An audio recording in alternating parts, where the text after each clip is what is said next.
चेत गोविंद आराधिए होवे आनंद घन।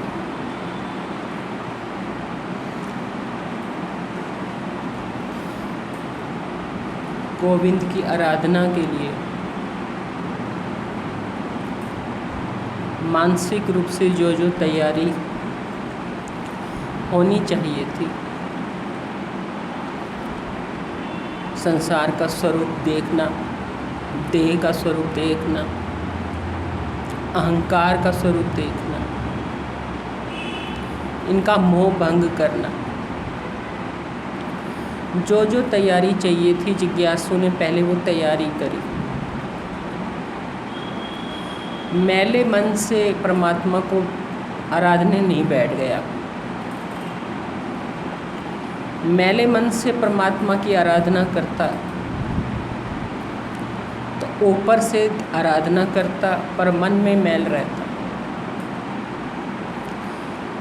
हो सकता है फिर कपट करता, भक्त होने का दावा करता पर भीतर मैल होती, संसार का राग होता, अहंकार होता, लालसाएं होती, संसार को जैसा है वैसा ना देखता, जो मन दिखाता वही देखता, जो मन मानता वही मानता।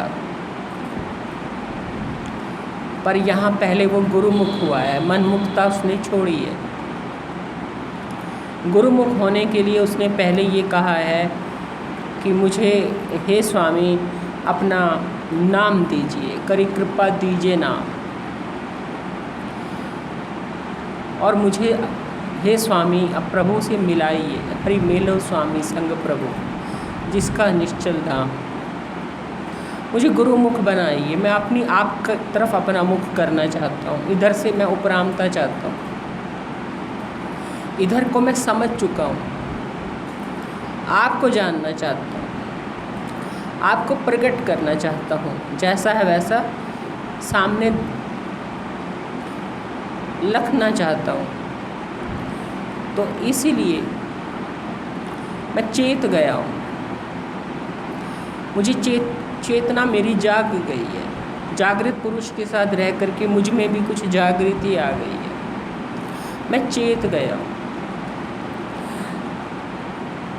सारे चारों तरफ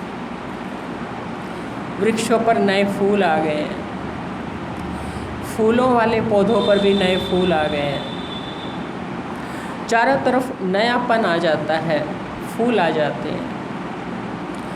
अंतःकरण में भी कुछ नए फूल उगे हैं, वही राग द्वेष अहंकार इच्छाएं कामनाएं मनमुक्ता बहिर्मुक्ता लालसाएं मोह अहंकार, पुराने फूल झड़ गए, नए फूल आ गए। प्रकृति में तो नए फूल आ जाते हैं, अंतःकरण में कितने नए फूल आए? नहीं आए तो आने चाहिए, पर कब आते हैं? जब मन मुक्ता छूटती है, गुरु मुक्ता आती है। गुरु की आज्ञा में अपने आप को रखना चाहते हैं, मन की मानने में नहीं रखना चाहते। गुरु के आदेश के अनुसार जीवन बनाना चाहते हैं, मन के हिसाब से नहीं, दुनियादारी के हिसाब से नहीं। दुनिया राग द्वेष करती है तो हमें भी करना चाहिए, दुनिया अहंकार करती है हमें भी करना चाहिए, दुनिया अपने को बनती है हमें भी बनना चाहिए। दुनिया को देख के नहीं, जो सद्गुरु कहते हैं, जो गुरुदेव कहते हैं वैसा करना है। कोई राग द्वेष में बात कहे, लौट के उसको राग द्वेष से नहीं जवाब देना, सहज ही रहना है, सरल ही रहना है। क्यों? अपना बिगड़ता है, किसी का नहीं बिगड़ता। ऐसी जिसमें चेतना आ गई है स्वरूप देख करके संसार का, अब पूरी तैयारी है उसकी, इसलिए वो चेता हुआ है। उसने कहा चेत गोविंद आराधिए। इस चैत्र मास में मैं चेत गया हूँ, और ये चैत्र मास में प्रकृति ने नयापन दिखाया है। मैं भी कुछ नयापन अपने जीवन में लाना चाहता हूँ। क्या करना चाहता हूँ मैं? इंद्रियों की पालना करने वाले को देखना चाहता हूँ, इंद्रियों के विषयों को नहीं देखना चाहता। इंद्रियों के विषयों के पीछे जो मन भागता है उसको नहीं देखना चाहता, मन मुक्ता त्यागना चाहता हूँ। इंद्रियों के पालन करने वाले अधिष्ठान को, उसके अध्यक्ष को, उसके आश्रय को, उसके सत्ता देने वाले को आराधना करना चाहता हूँ। आराधना क्या होती है, कैसी की जाती है? प्रेम भक्ति आराधना अपने सद्गुरु से सीखनी पड़ती है। मनमुखता से आराधना भी नहीं होती। मनमुख आराधना अपने मन के हिसाब से करता है। असली आराधना सद्गुरु सिखाते हैं, जागृत पुरुष सिखाते हैं। सिखाएंगे गुरु नानक जी, बताएंगे कैसे करो। अभी के लिए हम इतना माने, आराधना का मतलब है वृत्ति उसको आराधे। आराधे यानी जिससे हम प्रभावित होते हैं, आदर करते हैं, उसकी हम प्रभावित होने के कारण, आदर होने के कारण उसके गुणों का गान करते हैं, उसका अनुसरण करना चाहते हैं, उसको याद रखना चाहते हैं, उसे अपनी स्मृति में रखना चाहते हैं, उस जैसा होना चाहते हैं, उससे प्यार करना चाहते हैं। मतलब हमें उससे प्रभावित हो रहे हैं, उसके प्रभाव का प्रभाव ज़्यादा हम पर पड़ता है।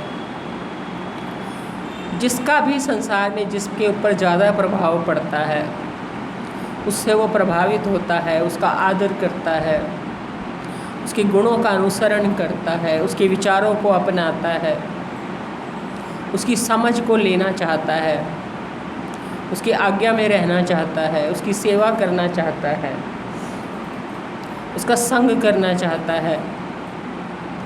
ये सब आराधना में आता है। ये सब कुछ आराधना में आता है, क्योंकि आराधना का मतलब है तन, मन और बुद्धि और धन से भी, यानी जीवन में वो हमारे प्रवेश कर जाए। हर तरह से हम उसको ही सेवें, उसे ही पूजें, उसे ही नमन करें। मेरा ध्यान भक्ति करना, पूजना नमना मुझे। ध्यान भी मेरा करना, भक्ति भी मेरी करना, पूजना भी मुझे, नमना भी मुझे। नमन भी मेरे आगे करना, ध्यान भी पुतलों का मत करना, मानसिक कल्पनाओं का मत करना, सृष्टि का मत करना, मेरा करना। जुड़ना भी मुझसे, जोड़ावा भी मेरे से बढ़ाना, संसार से ना बढ़ाना। भक्ति भी मेरी करना और प्रभावित भी मेरे से होना, मेरा संग करने के लिए तरसना। ये मेरा पूजन है। जिसका हम पूजन करते हैं उससे प्रभावित होते हैं, उसका संग करना चाहते हैं। इसलिए मेरा ध्यान भक्ति करना, पूजना नमना, नमन भी उसके आगे, झुकना भी उसके आगे। झुकना मतलब मन की न मानना, उसकी आज्ञा मानना, उसका अनुसरण करना, उसकी आज्ञा में रहना। वो जो सही कहे वही सही है, मन जो सही कहे वो सही नहीं है, ऐसा जान करके आराधना करना। तो गुरु नानक जी कह रहे हैं, चूँकि मैं चेत चुका हूँ, मैं संसार का स्वरूप देख चुका हूँ, श्रृंगार का स्वरूप देख चुका हूँ, मित्र सजन का स्वरूप देख चुका हूँ, सारी जगह भटक चुका हूँ, थक चुका हूँ, समझ चुका हूँ कि आराम आपके चरणों में मिलेगा। आप यदि प्रकट नहीं होंगे तो विश्राम नहीं मिलेगा। आपके बगैर मैं जलता रहूँगा, भटकता रहूँगा, भूला ही रहूँगा। इसलिए मुझे आप ही चाहिए। चूँकि मैं ये इस तरह से समझ चुका हूँ, विचार कर चुका हूँ, तो मैं चेत चुका हूँ। मेरी चेतना जागृत हो गई है, मैं चेत चुका हूँ। मेरे अंतःकरण में नए फूल उगाए हैं, बाहर भी नयापन आया है। मेरे अंतःकरण में भी नए तरह से सोच आ गई है। इसलिए मैं अब गोविंद की आराधना करना चाहता हूँ। मैं इंद्रियों के पालना करने वाले को, दूर वाले को नहीं आराधना करना चाहता, उसकी आराधना करना चाहता हूँ जो मेरे इंद्रियों के पीछे रहता है। इंद्रियाँ जिसे नहीं जानती पर जो इंद्रियों को जानता है, मन जिसे नहीं जानता पर जो मन को जानता है, जो मन का भी मन है, आँख की भी आँख है, कान का भी कान है, रसना की भी रसना है, त्वचा की भी त्वचा है, नासिका की नासिका है, जो नासिका को नासिकापन दे रहा है, कान को जो कान सुनने की शक्ति दे रहा है, आँख को जो देखने की शक्ति दे रहा है, जीभ को जो बोलने की शक्ति दे रहा है, मैं उसकी आराधना करना चाहता हूँ। उसी का संग, उसी की निकटता, उसी से प्रेम, उसी की पूजा करना चाहता हूँ। क्यों मैं जानता हूँ कि यदि मैंने आराधना करी तो क्या होगा, होवे आनंद घड़ा। यदि मैं इस चैत्र मास में गोविंद की आराधना करूँगा मतलब कल पे नहीं छोड़ रहा, करना चाहता हूँ और इसी पल से करना चाहता हूँ। कल पर नहीं छोड़ूंगा, कल मेरी विचारधारा बदलेगी ये मैं उम्मीद नहीं करता। आज बदली है तो फिर आज ही उम्मीद करता हूँ कि आज ही करूँगा। इसलिए चैत्र में कह रहे हैं, चैत्र मतलब चैत्र मास में गोविंद की आराधना, चैत्र मास का एक यूँ कहिए कि चैत्र मास का एक संदेश है गुरु नानक जी का। इस चैत्र मास में हे जिज्ञासु गोविंद की आराधना करेगा तो क्या होगा, होवे आनंद घड़ा। तुझे घड़ा आनंद मिलेगा। तू घड़े आनंद को ही तो चाहता है, थोड़े आनंद से तो तू खुश नहीं होता। थोड़ा आनंद तो तूने कई बार देखा पर तुझे तृप्ति नहीं आती, तेरे को अतृप्ति अभी भी बनी हुई है। आनंद के टुकड़े तो तूने बहुत देखे हैं पर घड़ा आनंद नहीं देखा। यदि तू घड़ा आनंद देखना चाहता है, ये घड़ा आनंद इंद्रियों के स्वामी को आराधना करने से तुझे प्राप्त होगा। पर ये कैसे करेगा तू आराधना, संत जना मिल पाइए रसना नाम बढ़ा। ये गोविंद की आराधना करने के लिए आनंद मिले, ऐसी इस तरह की आराधना जिससे आनंद मिले। वो क्या आराधना जो आनंद ना दे। यदि आराधना सही तरीके से की जाए तो आनंद ही देगी। मेरे जानते यदि सही तरीके से कोई श्रवण भी कर रहा है तो आनंद मिलेगा। यदि श्रवण करते समय किसी के चेहरे पे आनंद नहीं हो रहा, इसका मतलब उसका श्रवण यथार्थ नहीं है। वो सुन रहा है पर जुड़ाव नहीं बना रहा, प्रेम नहीं है, श्रद्धा नहीं है, जिज्ञासा नहीं है, विश्वास नहीं है, तो आनंद नहीं आता। और जिसको एक बार ये आनंद आ जाता है फिर उसे संसार में आनंद नहीं आता। तो इसकी ये शर्त है कि जिसको सुनने मात्र में भी यदि आनंद आ गया तो वो बाहर आनंद नहीं खोजेगा।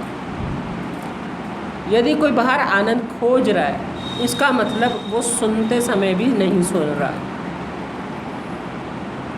इसलिए उसे आनंद नहीं आ रहा। और आनंद नहीं आ रहा इसलिए अभी उसकी आनंद की खोज बाहर की तरफ चल रही है, भीतर की तरफ शुरू नहीं हुई।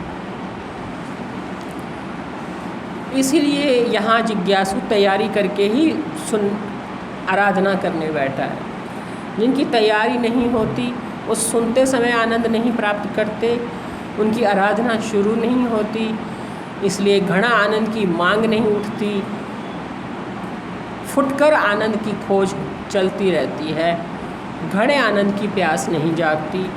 पर जो सेवा से, सत्संग से, सिमरन से, साधु पुरुषों के संग से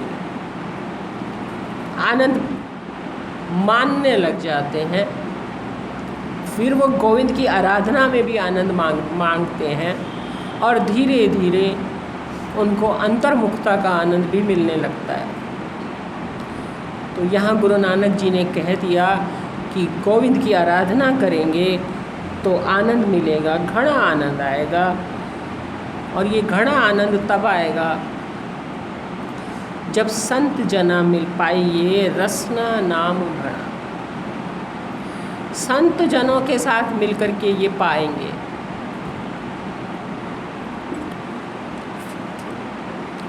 संत जनों के साथ मिलकर के पाएंगे तो आनंद तो गोविंद से मिलना था। संत जनों के साथ क्या मिल के पाएंगे? वो कह रहे हैं संत जनों के साथ मिल कर के जीवन में ये बदलाव आएगा, क्योंकि जिसका संग करते हैं उसी का प्रभाव पड़ता है। भीतर से हम यदि तन मन से बुद्धि से हर तरह से यदि संत का जनों का संग करेंगे, उनसे प्रभावित होंगे और उनसे प्रभावित होंगे तो रसना भी हमारी नाम लेगी, नाम में भीगी रहेगी, नाम से जुड़ी रहेगी। रसना को भी नाम लेने की आदत पड़ जाएगी। रसना से नाम लेने का मतलब है ऐसे नहीं जैसे बस मुंह में राम हम बोल रहे हैं लेकिन मन हमारा चारों दिशाओं में घूम रहा है। रसना से नाम लेने का तात्पर्य होता है, रसना वो इंद्रिय है जो रस बताती है, और रसना से नाम लेने का मतलब है रस डाल करके, अपने अंतःकरण का रस उसमें डाल करके जब नाम लिया जाता है तो ये नाम लेने की आदत रसना को पड़ जाए। रसना मतलब जो रस लेने का स्वभाव है, सुख लेने का जो स्वभाव है, उसको परिवर्तित करके रसना का इस्तेमाल करना।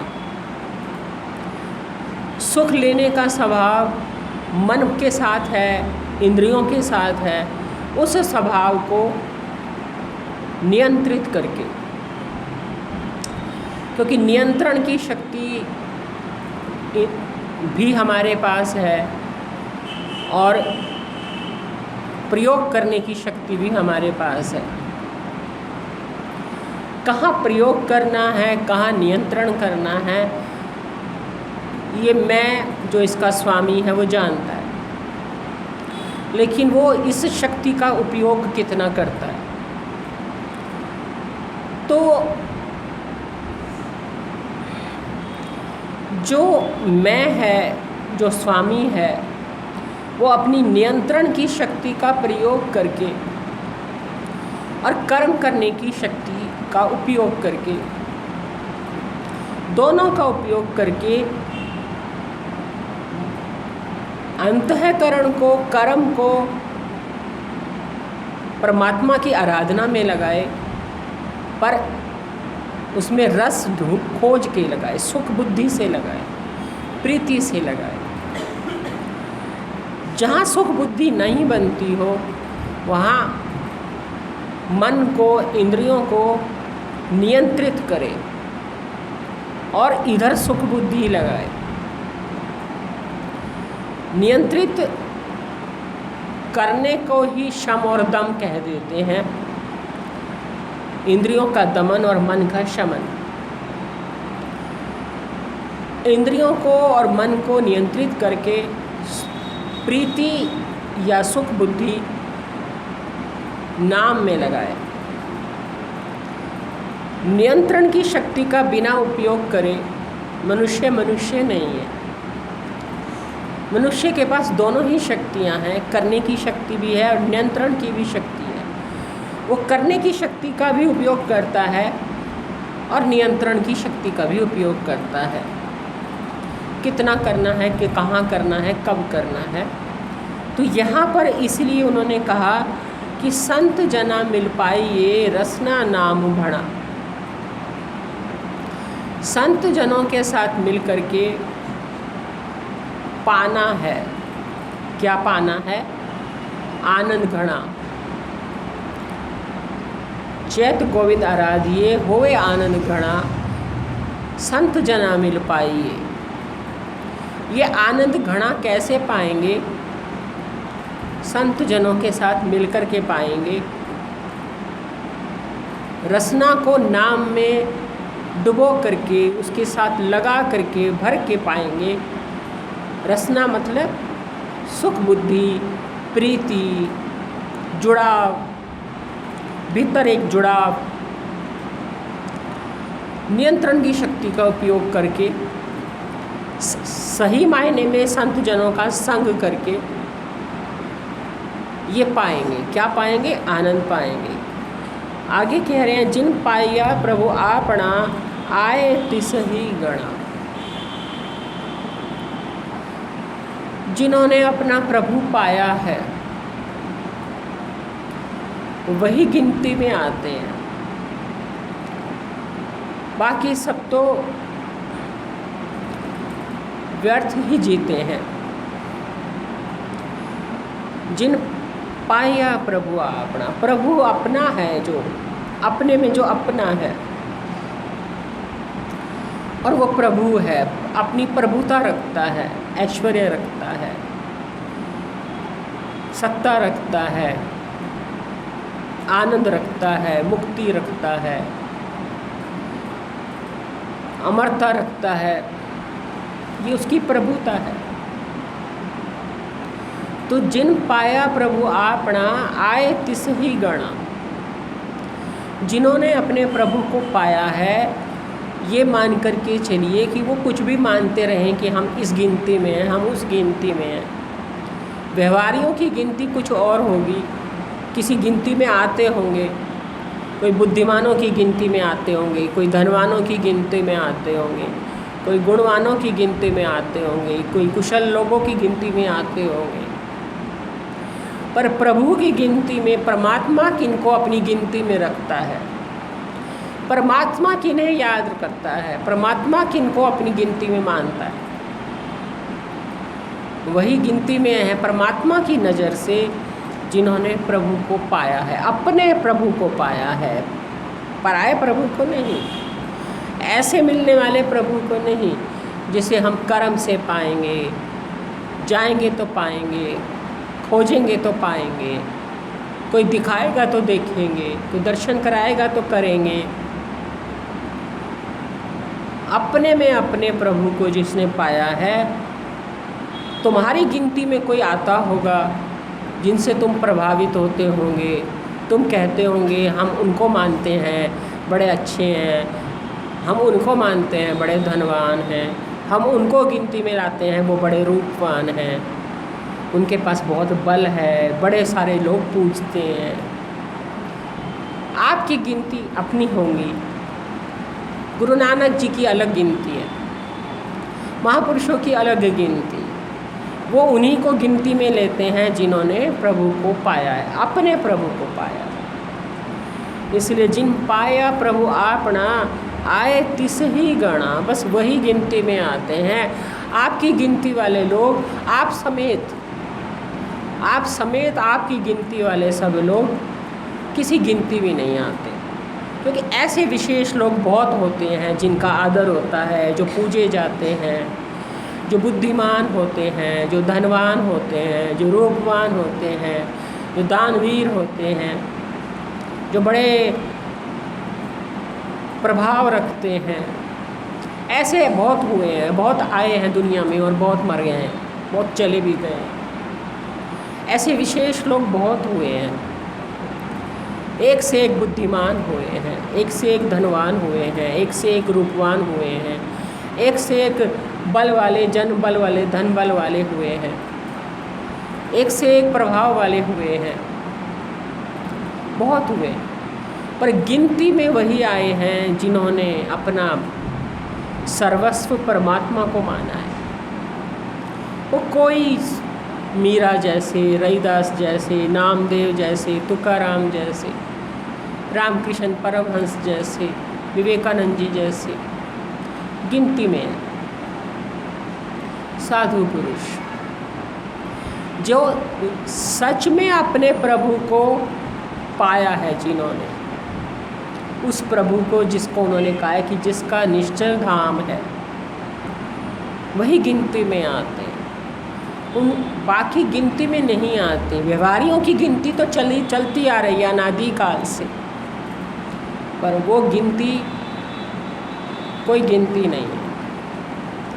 या तो वीर पुरुष गिनती में आते हैं या साधु पुरुष गिनती में आते हैं, बाकी भोगी किसी गिनती में नहीं आते।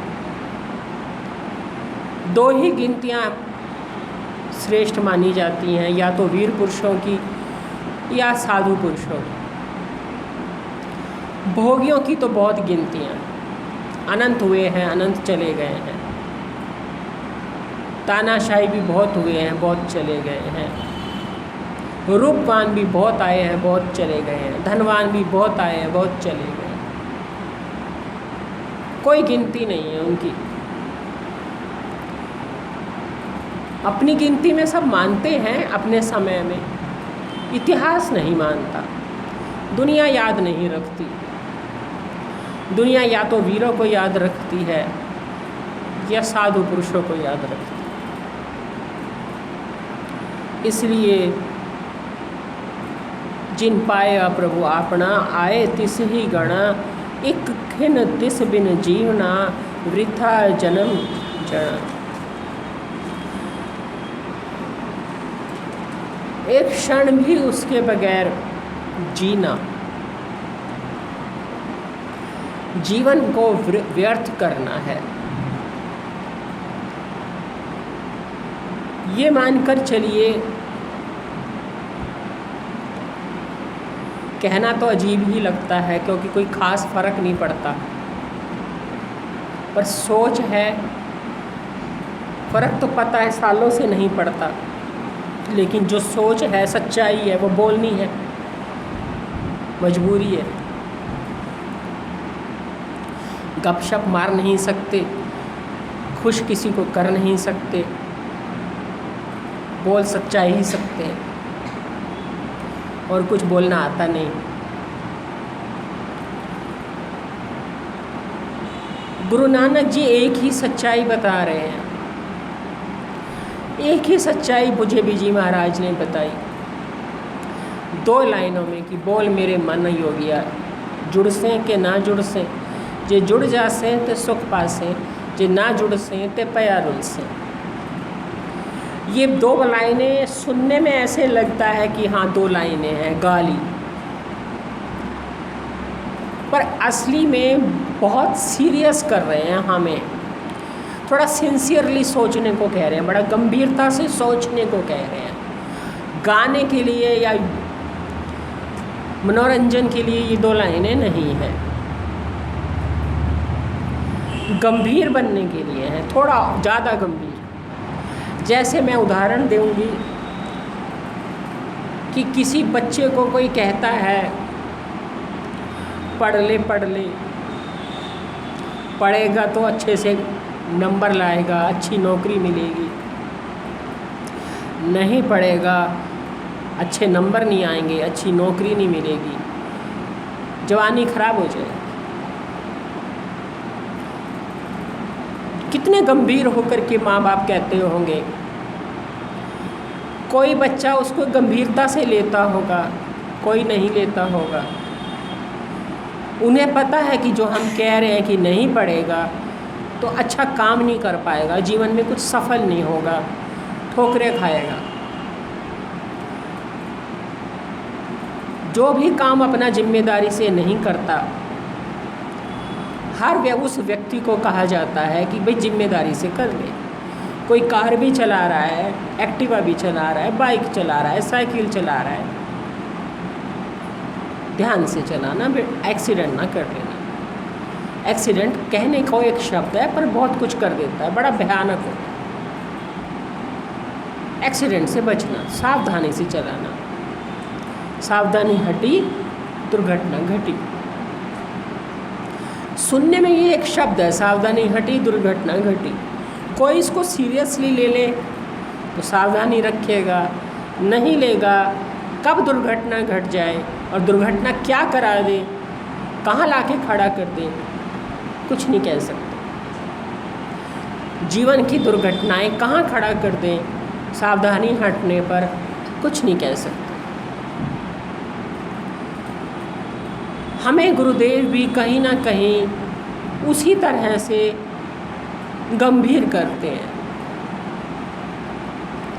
कि जो तुम इतना हल्के में ले रहे हो, गंभीर नहीं हो रहे हो, मनोरंजन कर रहे हो, सामने वाले को परखने के हिसाब से सुन रहे हो, क्या बता रहा है, देखूँ इसकी क्या विचारधाराएं है, ये क्या सुना रहा है, इसको आजमाऊँ, तराजू अंदर एक पाल के बैठ कर के सुन रहे हो।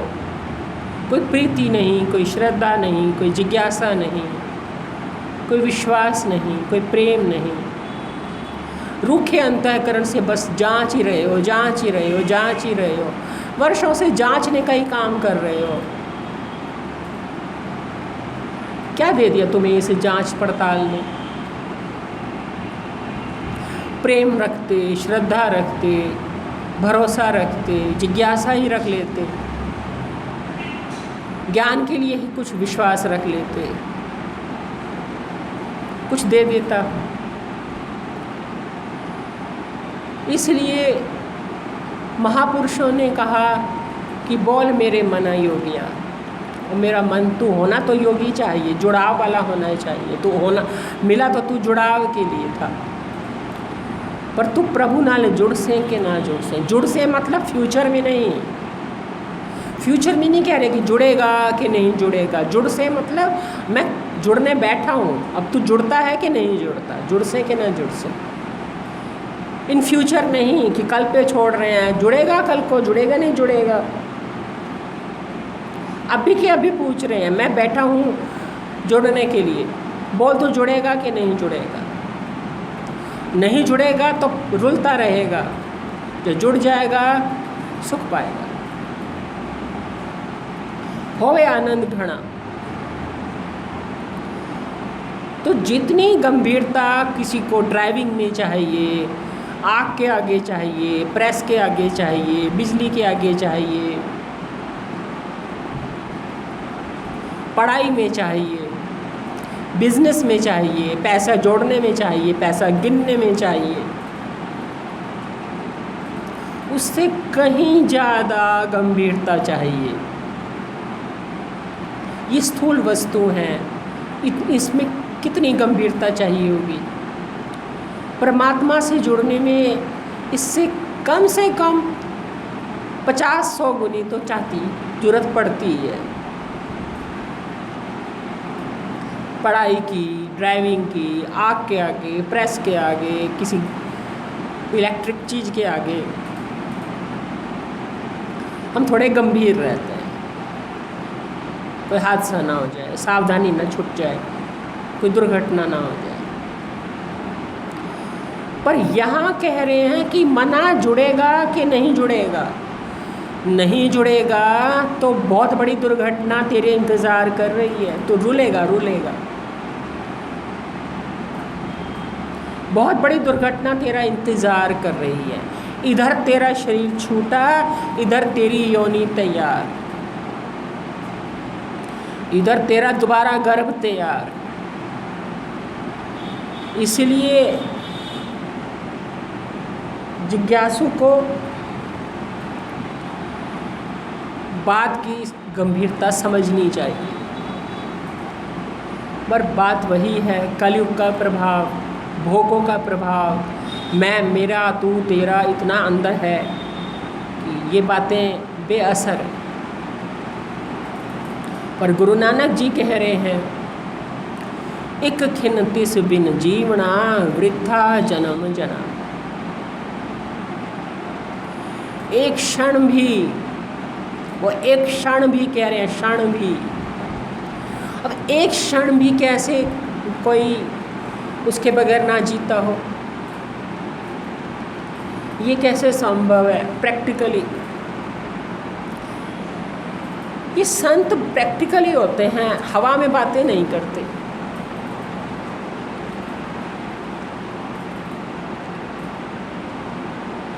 हवा में बातें नहीं करते, इसलिए हम समझते हैं हवा में बातें करते हैं, इसलिए हम उन्हें सीरियसली नहीं लेते। या तो आजमाते हैं, या मनोरंजन करते हैं, या टाइम पास करते हैं। सीरियसली नहीं लेते। ये एक बड़ी दुखद बात है। जितना मैंने समझा है, पूज्य बीजी महाराज को भी बहुत कम लोगों ने सीरियसली लिया। यूज़ तो बहुत किया शरीर छोड़ने के बाद।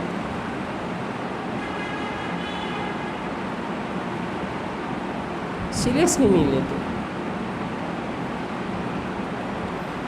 सीरियसली इसलिए नहीं लेते कि हमें उनके वाणी में कल्याण जो दिखता है, वो कल्याण हमें एक सीरियस प्रॉब्लम है, यही नहीं हमें समझ आता।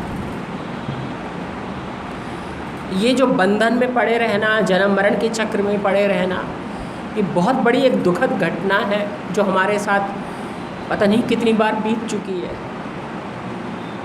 और ना चेते तो पता नहीं अभी कितनी बार बीतेगी।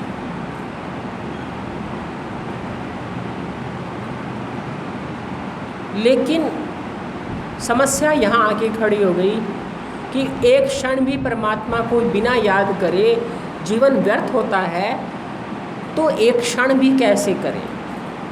हम सन्यासी नहीं, हम साधु नहीं, हम एकांत में नहीं रहते, हम गृहस्थ में रहते हैं, गृहस्थ के काम भी करते हैं, जी शरीर के काम भी करते हैं। क्या ऐसा कोई तरीका है कि ये सब भी होते रहे